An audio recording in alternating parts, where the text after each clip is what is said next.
असू दे असू दे, सांभाळून जा. तू जावंस ना असं आमच्यापैकी कुणाला बी वाटत नाही. ठाव आहे मला, पण मामार जे मी ठरवलं आहे ना त्यात तुमच्या समजांचा आशीर्वाद हवेत मला.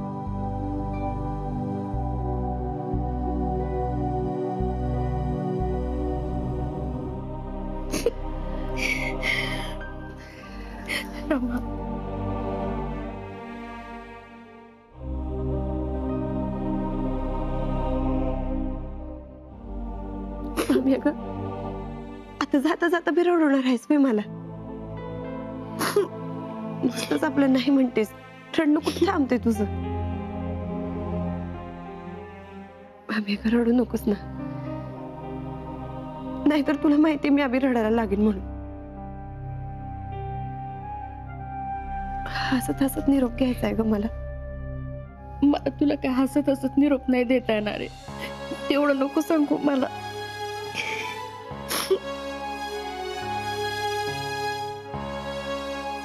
हे रमे, अगं हे काय करते तू? तुझे बी आशीर्वाद लागणार आहेत मला. अगं माझा आशीर्वाद काय, इथं मी अख्खाच्या अख्खा तुझ्या पाठीशी उभा आहे. तू काय पण निर्णय घे, मी तुझ्या बरोबर आहे. कारण मला माहितीये तू कुठला मी निर्णय घेतला ना तर तू बरोबरच असणार आहे. बिनधास्त जा. प्रमाणे तुझा स्वभाव माहिती मला. तिथे काही अडचण आली ना तर तू अजिबात सांगणार नाहीस आम्हाला. तसं करू नको. काही लागलं तर कळव, पिंट्याला फोन कर. आम्ही आहोत सगळे इथे तुझ्यासाठी. आम्ही अगं तुम्ही आहात हे माहितच आहे मला. खरं म्हणजे तुम्ही आहात म्हणून आम्ही आहोत बघ. तुमच्या समध्यांचे या घरचे ऋण मी आयुष्यभर कधीच फेडू शकणार नाही. या घराला लई काही दिलंय मला.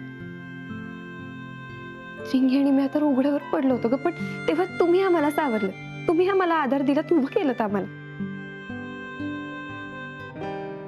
आमचे आई बाबा गेले पण तुम्ही आमचे आई बाबा झालात. आम्ही अगं तुझ्या पोटी जन्म घेतला नाही एवढंच, पण तू नेहमी आम्हाला तुझ्या लाडक्या लेकीसारखी वागवत आलीस बघ. आम्हाला तुझ्याकडे हट्ट करून दिले, ते पुरवलेच बी. आमची स्वप्न तुझी करून घेतलीस. आमच्यासाठी खस्ता खाल्ल्या, नको नको ते ऐकलंस, अपमान सहन केलास, पण कधीच कधीच तुझ्या मायेचा पदर एवढा सगळे हलू दिला नाही. चिंगी आणि मला कधीच आईची कमी भासू दिली नाही. ह्यासाठी फक्त तुमचे आभारच मानू शकते बघ. रमा, हे बरं आहे तुझं. एकीकडे आई म्हणायचं आणि एकीकडे आभार मानतेस ग माझे. आईचे कधी आभार मानतात का? मग जन्म नाही दिलाय तुला मी, माझ्या पोटची पूर्ण नाहीच आहे. अगं तू माझ्या लेकीसारखी नाही, लेकच आहेस तू माझी. तुला काही वाटलं, काही सांगावं असं वाटलं तरी लगेच इथे ये. हे घर कायम तुझ्यासाठी उघडं असेल आणि हे घर तुझंच आहे.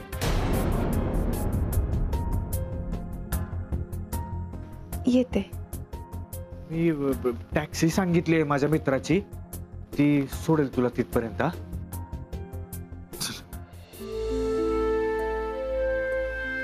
मम्मी नीट जपून राहा. काय लागलं तू कळ. येते. सांभाळून जा.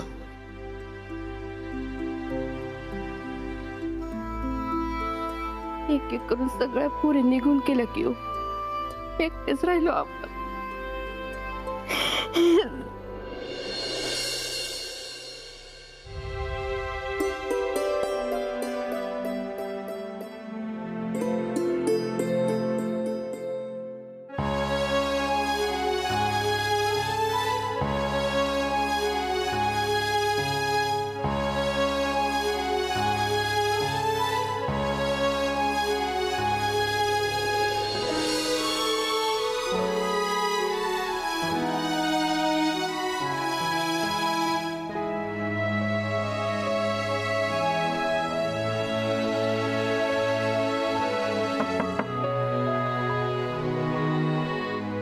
येऊ का? छोटे मला या जे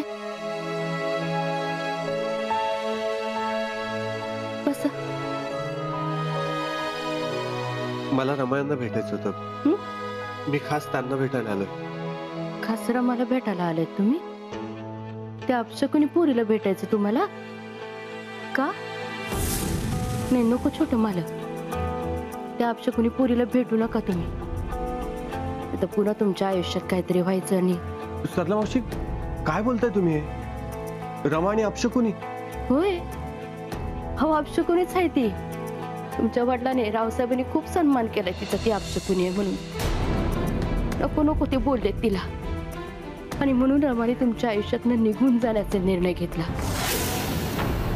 म्हणून रमाने तुम्हाला नकार दिला. अहो पण हे सगळं मला बघा छोटे मालक, रमा अपशकुनी आहे म्हणून तुमच्या आयुष्यात या सगळ्या गोष्टी घडल्या असं जर वाटत असेल ना, तर मी माफी मागते तिच्या वतीने तुमची. रावसाहेबांना ती कशीही वाटत असली ना, तरी रमाने तुमच्या सुखासाठी स्वतःच्या सुखाचा त्याग केलाय. रमाला तुमच्यापेक्षा कुठलीही गोष्ट मोठी नाही. छोटे मालक, मी तुम्हाला खरंच सांगते, ती अपशकुनी मुलगी आता तुमच्या आयुष्यात पुन्हा कधीही येणार नाही.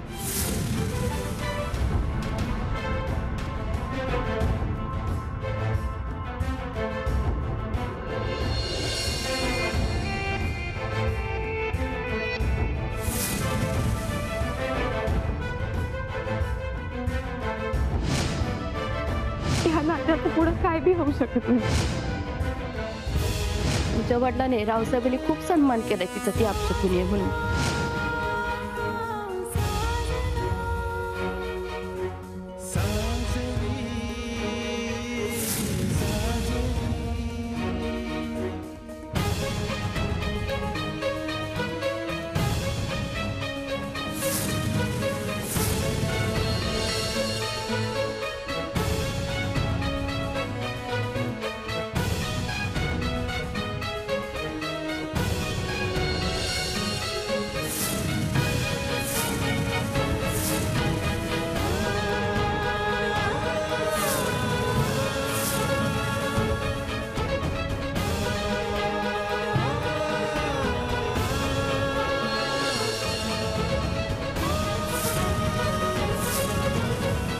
छोटे मालक, तुम्ही रमा, तुम्ही मला नकार का दिला होता? खरं सांगा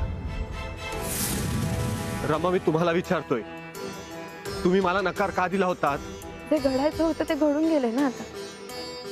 का कशासाठी असे प्रश्न विचारून काय होणार आहे? खरं म्हणजे त्या प्रश्नांच्या उत्तरांमध्ये काही अर्थच उरला नाही आता.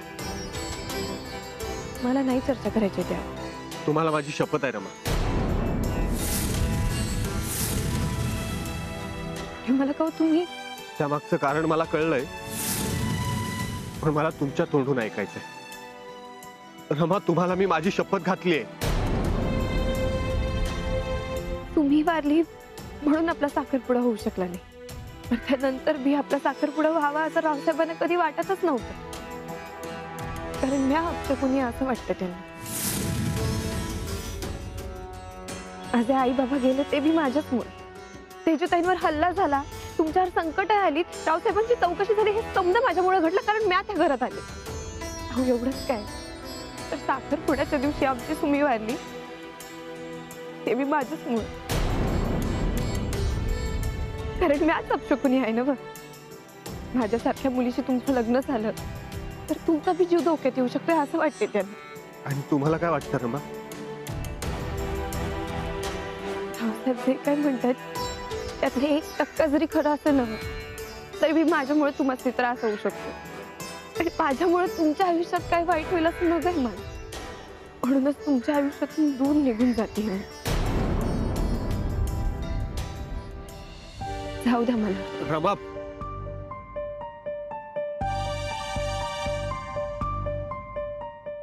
तुम्ही अशा गोष्टीवर कधीपासून विश्वास ठेवायला लागला? आणि तुम्हाला हे चांगलंच माहिती, माझा अशा कुठल्याही गोष्टींवर विश्वास नाही. अशा भाकड गोष्टींचा मी विचार सुद्धा करत नाही. रमा, आपलं प्रेम हे शकून अपशकूनच्या पलीकडचं आहे. या सगळ्यापेक्षा फार मोठं आहे. हे असं काहीतरी ऐकून तुम्ही तकलादू गोष्टींसाठी आपल्या प्रेमाला मुठमाती दिलीत. तुम्हाला याबद्दल माझ्याशी बोलावंसं नाही वाटलं? नक्की काय झालंय मला न सांगताच तुम्ही निघाला होता. का रमा, असं का वागलात तुम्ही माझ्याशी? छोटे मला का पण या गोष्टींवर विश्वास नाही जरी ठेवला तरी रावसाहेबांचं काय? अहो आपलं लग्न व्हावं, आपला साखरपुडा व्हावा असं त्यांना कधीच वाटत नव्हतं. रमा, तुम्हाला चांगलंच माहिती आहे तुमच्यासाठी मी कोणाच्याही विरोधात उभा राहू शकतो. जाऊ द्या ना छोटे मालक, विसरून जा सगळं. विसरून जा? कसं काय विसरून जाऊ रमा? तुम्हीच सांगा मला. तुम्हाला माहितीये मी तुमच्यापासून दूर आहे स्वतःला भासवत होतो, पण मी माझ्या मनाशी नाही खोटं बोलू शकलो. डोळे बंद केले की फक्त आणि फक्त तुम्हीच दिसता. प्रत्येक ठिकाणी फक्त आपल्याच आठवणी येतात. मी नाही विसरू शकत तुम्हाला.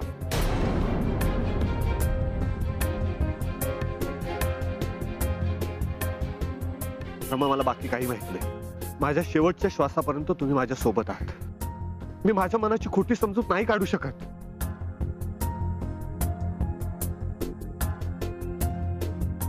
मला काहून लई उशीर झालाय आता. रिया मॅडम सोबत लग्न ठरलंय तुमचं,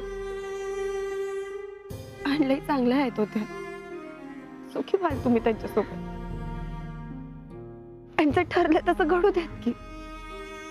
मी अभि हे गाव सोडून नाशिकला निघून जाते.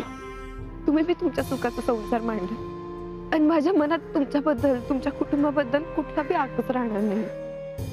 मी जातीये ना, माझी सावली बी तुमच्यावर पडू देणार नाही. रमा, असं कायमचं तोडल्यासारखं नका बोलू. तुम्हाला माहितीये तुम्ही माझा जगण्याचा श्वास आहात.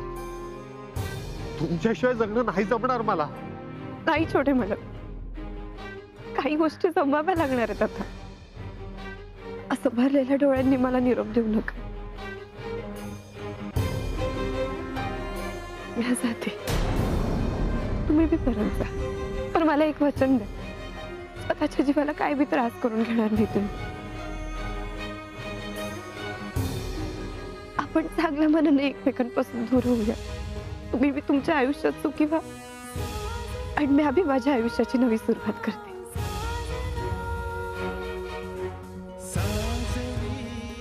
माझं सुख तुमच्यात आहे रमा. तुमच्याशिवाय मी कसं काय सुखी असणार? माझं हृदय जेव्हा धडधडतं ना, तेव्हा फक्त तुमचं नाव ऐकू येतं. तुमच्याशिवाय जगणं म्हणजे मरणापेक्षा सुद्धा कठीण असेल.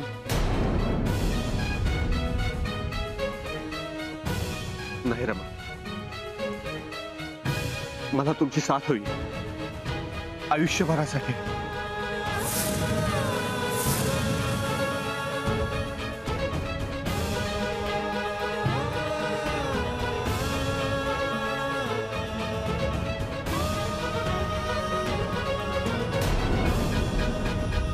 काही छोटे मला, पण मी तुम्हाला वचन देते, माझ्या आयुष्यात तुमच्याशिवाय बाकी कोणी बी नसेल. माझ्या मनातली तुमची जागा नेहमी अशीच असेल. येते.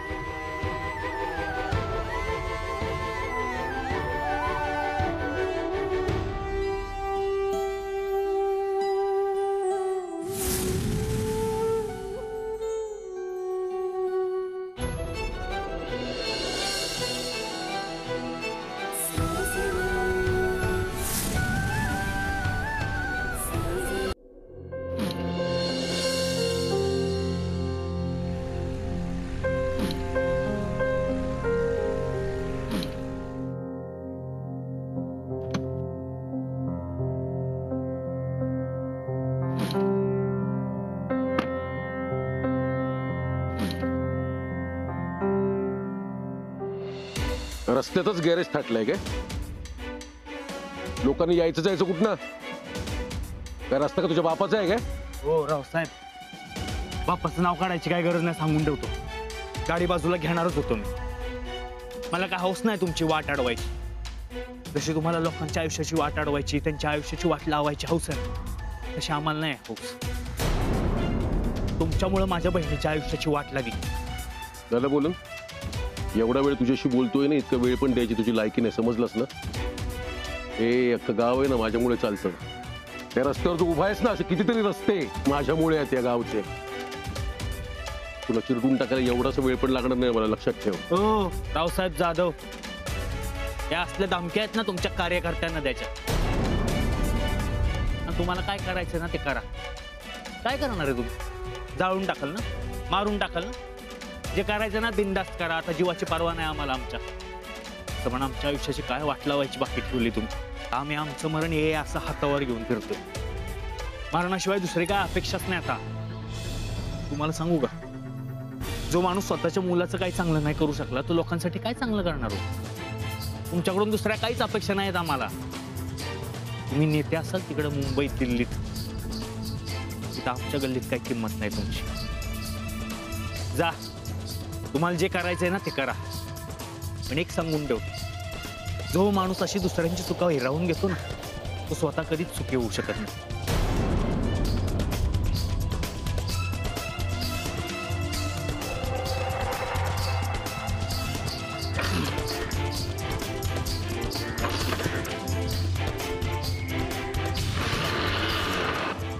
आता कशी सुरू झाली ते?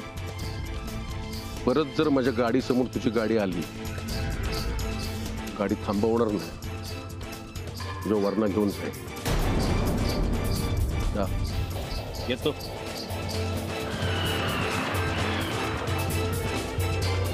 बाईसाहेब, यांनी कुठेही बघितलं नसतील अशा प्रकारच्या साड्या मी आणलेल्या आहेत. आई, रियाला सगळेच रंग मस्त दिसतील, पण साडीचा रंग असा हवा तो तिला एकदम खुलून दिसेल. मला ही छान वाटते, पण अजून ही बघू बरं. हा, ही बघ बरं. बघू ही कशी वाटते? या साडीचा पदर एवढा चांगला नाहीये. बर तेजू, मला काय वाटतं, आपला चॉईस तिच्यावर लादण्यापेक्षा तिला ज्या साड्या आवडतायत त्याच घेऊया आपण. काय रिया? हो आंटी, तसं. दादा, अरे कुठे चाललायस? हे बघ ना, मी रियासाठी साडी चूज करतोय. तू पण तुझी चॉईस सांग. ही कशी आहे?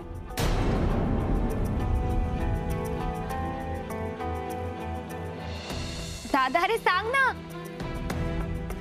कुठे हरवलायस तू? हे बघ, ही कशी आहे?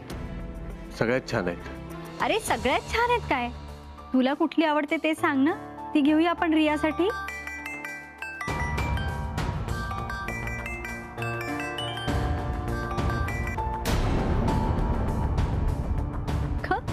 कोण सारखं फोन करताय तुला? एकदा उचल आणि बोल तरी. ऍक्च्युली मैत्रिणीचा फोन आहे, तिच्याशी बोलत बसले तर खूप वेळ जाईल. नंतर बोलते तिच्याशी. आपण आधी साड्या सिलेक्ट करूया. बरं.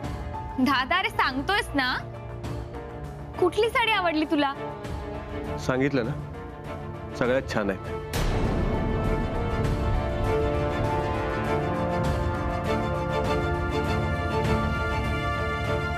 जाऊ दे अगं, त्याला यातलं तसंही काही फार कळत नाही. मी मदत करते तुला साडी चूज करायला. चालेल, तुझ्या चॉईसच्या साड्या घेऊयात सगळ्या, बरोबर ना? हो, तिला विचारूया, नाही तर नंतर ओढत बसेल माझा चॉईस विचारला नाही म्हणून. बघू बरं अजून.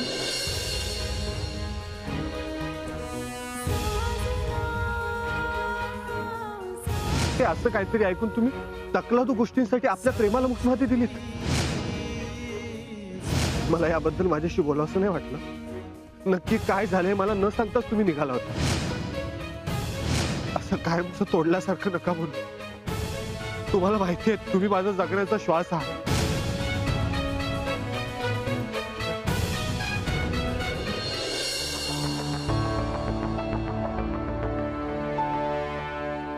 काय प्रताप, मला मदत करायची सोडून तू इथे येऊन थांबलायचा?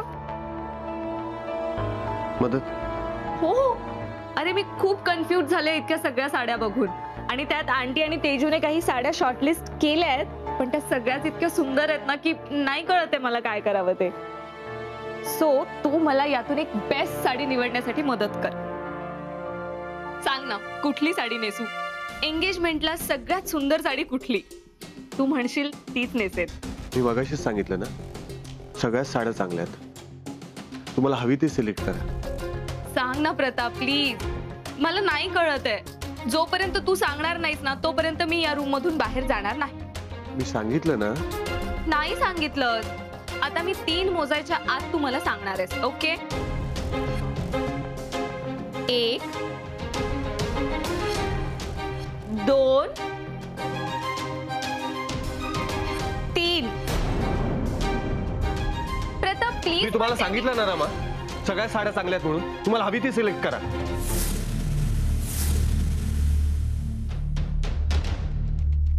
काय म्हणालास तू? काय तुला कळलं नाही तू आत्ता काय म्हणालास? काय म्हणालो? प्रताप तू मला रमा म्हणून हाक मारलीस. प्रताप हे असं होतं सगळं. आता मला कळलं तू अजूनही तुझा पास तुझ्या सोबत घेऊनच फिरतोय. मी बघते आता काय करायचंय ते.